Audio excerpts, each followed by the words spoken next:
भाई रुक जा, तू तो मेरे से आगे भागे जा रहा है।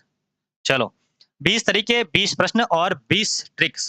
देखो, एक बात यहाँ पर मैं आपके साथ में और शेयर करना चाहूँगा कि कभी भी आप सिर्फ़ ट्रिक के भरोसे मत रहिए।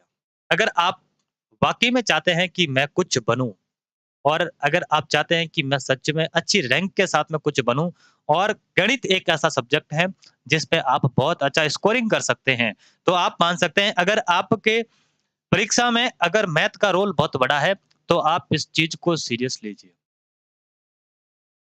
हालाँकि आपको हर टॉपिक सीरियस लेना पड़ता है, हर सब्जेक्ट को सीरियस लेना पड़ता है।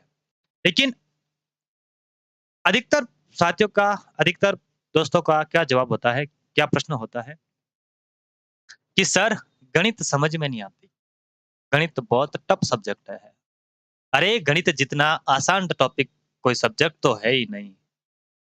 क्योंकि जैसे कि आप किसी भी सब्जेक्ट को पढ़ रहे हैं, तो उसको बहुत बार पढ़ते हैं, उसको समय देते हैं, तब जाकर वो सब्जेक्ट आपके लिए थोड़ा-सा ईज़ी बन जाता है। लेकिन अपन क्या करते हैं, गणित के अंदर आते हैं और गणित के अंदर आते ही सबसे पहला प्रश्न देखते हैं और अपन यहाँ पे यहीं उलझ जाते हैं कि ये प्रश्न तो मेरे से हो ही नहीं रहा, इस प्रश्न को मैं कैसे करूँ? ये भाव आ जाने के कारण अपन को लगता है कि गणित टफ सब्जेक्ट है, लेकिन ऐसा नहीं है।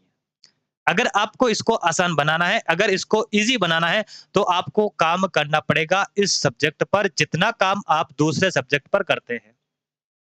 कि सर मैं पॉलिटी को 2 घंटे पढ़ता हूँ, हिस्ट्री को 3 घंटे पढ़ता हूँ, ज्योग्राफी को 3 घंटे पढ़ता हूँ। जब बात आती है मैथ की, रीज़निंग की, तब आपका जवाब होता है कि सर मैं इसको पढ़ता तो हूँ, जैसे ही मैं पढ़ने बैठता हूँ, मेरे सामने इस प्रकार के प्रश्न आते हैं और कहते हैं कि मेरे को करके बता, इस प्रश्न को सॉल्व करके बता। वो तो मेरे को सामने से चैलेंज करते हैं, तो मैं कैसे करूँ? तो फिर वहाँ पर आपको उस प्रश्न से ज़्यादा मजबूत बनना पड़ेगा कि ले, ये बात है, ले मैं तेरे को करता हूँ। कितने दिन नहीं आएगा?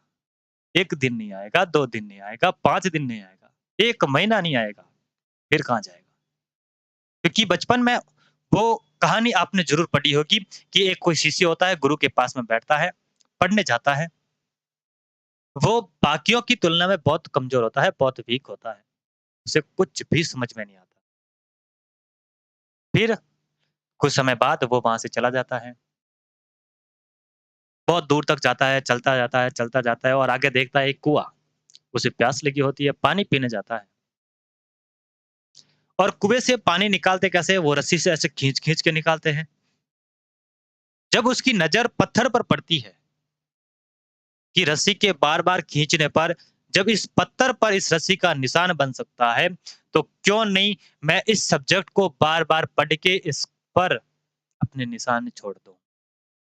इस सब्जेक्ट को भी बार-बार पढ़ना है, जिस प्रकार आप दूसरे सब्जेक्ट को पढ़ते हैं, जिस प्रकार आप दूसरे सब्जेक्ट को समय देते हैं, उसी प्रकार से आपको इस सब्जेक्ट को भी समय देना पड़ेगा। ऐसा कोई भी सब्जेक्ट नहीं है कि जिसको आप बिना पढ़े समझ सकते हैं। सबको समय देना पड़ता है। बस फ़र्क यहाँ पर इतना सा है कि यहाँ पर सीधा आपके सामने प्रश्न आता है। सीधा यहाँ पर आपके सामने प्रश्न आता है, जबकि औरों सब्जेक्ट में क्या होता है, वहाँ पर आपको कांसेप्ट देखने को पढ़ने को मिलता है। हिस्ट्री के अंदर कहानियाँ पढ़ने को मिलती है, इसीलिए वहाँ पर इंटरेस्ट रहता है, वहाँ पर रुचि रहती है। लेकिन आप इन सब्जेक्ट के अंदर भी अपनी कहानियाँ बना सकते हैं। बहुत आसान है उन कहानियों को बनाना। अगर आप सब्जेक्ट के प्रति अपनी रुचि को पैदा करना चाह रहे हैं, अपनी इंटरेस्ट को बढ़ाना चाह रहे हैं, तो आपको उन चीज़ों को अपने जीवन में उतारना होगा। आपको हर जगह अगर आपसे बोले कि ये जो टी-शर्ट आपने पहन रखी है, ये ₹1200 की टी-शर्ट है, हम आपको ₹200 आपसे कम ले लेंगे, तब आपको अपने मस्तिष्क के अंदर मन ही मन ये सोचना है कि ₹200 कम लिए, आप वहाँ पर अपनी गणित लगाओ, वहाँ पर अपनी मैथ खेलो कि भई इसने यहाँ पर मुझे कितने परसेंट का डिस्काउंट दिया, ठीक है? अगर आपसे जैसे कि वो आपसे कहता है कि सर हम आपको पहले ₹1200 रेट बताएगा, मान लेते हैं कि उसने ₹1200 की रेट बताई आपको कि ₹1200 की एक टी-शर्ट है, हम आपको 10% डिस्काउंट दे देंगे। 10% डिस्काउंट दे देंगे, तब आप खुश हो जाएँगे कि 10% डिस्काउंट दिया, ₹120 कम ले लेगा। फिर आपने थोड़ी-सी उससे उसे बोला कि भाई थोड़े हिसाब से लगा ले। फिर वहाँ पर आप अपने इंटेलिजेंस को शो करते हैं कि मैं कितना मार्केटिंग कर सकता हूँ अच्छे से। फिर उसने बोला कि लो सर, हमने आपको 5% और डिस्काउंट दे दिया। 1200 का 5% और डिस्काउंट दे दिया। फिर आप खुश हो जाते हैं कि हाँ, इसने मेरे को 5% और डिस्काउंट दिया है। वो फिर आपको 1200 पर 5% का डिस्काउंट नहीं देगा। फिर कहेगा सर, आपने ₹500 बोला, 120 कम हो गया, 1080 बचा और 5% कम दे दो। फिर आप क्या करते हैं, इसका 5% निकालते हैं और कम देकर आ जाते हैं और मन ही मन खुश होते हैं कि हमें ने तो 15% डिस्काउंट कमाया। फिर कोई गणित के बारे में हर समय सोचने वाला पूछेगा कि कितनी रेट बताई तेरे को? ₹1200 बताई। तूने फाइनली कितने रुपए दिए? फिर आप कहेंगे इसका 5% निकालो, इसका 5% निकालो, तो आपको मिलेगा 54 और आप कहेंगे कि इसके अंदर 54 को जोड़ देते हैं, 174 आ जाएगा और आप कहेंगे ₹1200 उसने बोला, ₹174 मैंने कम दिए, 15% का डिस्काउंट मैंने लिया। फिर वो बोलेगा, भाई तूने गणित पढ़ी, लेकिन अपने जीवन में उतारी नहीं। लेकिन वो दुकानदार वाला शायद कम पढ़ा लिखा होगा, लेकिन वो तेरे से भी अच्छा जानता है कि प्रतिशत के अंदर किस प्रकार से मूर्ख बनाना है। उसने तेरे को 10% बोला, फिर 5% बोला, यानी कि तुझे दिख रहा है कि 15% डिस्काउंट दिया, लेकिन उसने 15% डिस्काउंट नहीं दिया।